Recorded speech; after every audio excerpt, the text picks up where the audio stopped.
Well, I guess I'm just like you. Someone who's been there, you know? In that place where anxiety feels like it's running the show.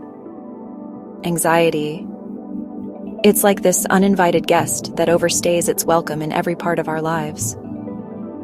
In our personal life, it's the constant worry that keeps us up at night.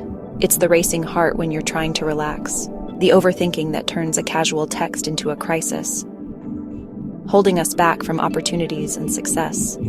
It's the paralyzing fear of speaking up in meetings, the dread of performance reviews, even when you're doing great. And with our loved ones, it's the invisible wall that keeps us from truly connecting, always fearing the worst.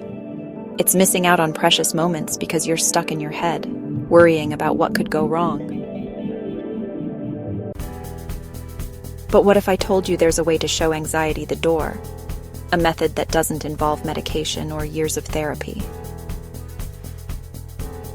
Enter Alan Galang and Helen Fong, two amazing practitioners of neuro-linguistic programming. They've developed something called the Emotional Restoration Method.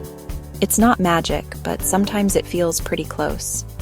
In just minutes, not months or years, you can start to regain control over those negative feelings. I know, it sounds too good to be true. But here's the thing. I've been there. I've tried it, and it works. Imagine being able to let go of that constant worry, to feel light again. It's possible, and it can start now. Picture yourself facing challenges with confidence, connecting deeply with loved ones, and pursuing your dreams without hesitation. Alan and Helen are hosting a free workshop this Saturday, January 25th, over Zoom. It's your chance to experience this transformation firsthand. The link to participate is just below this video. But hurry, seats are limited, and trust me, you don't want to miss this. Remember, you're not alone in this. Anxiety doesn't have to control your thoughts, your feelings, or your life anymore. You can begin to experience relief today. Take that first step. You've got this.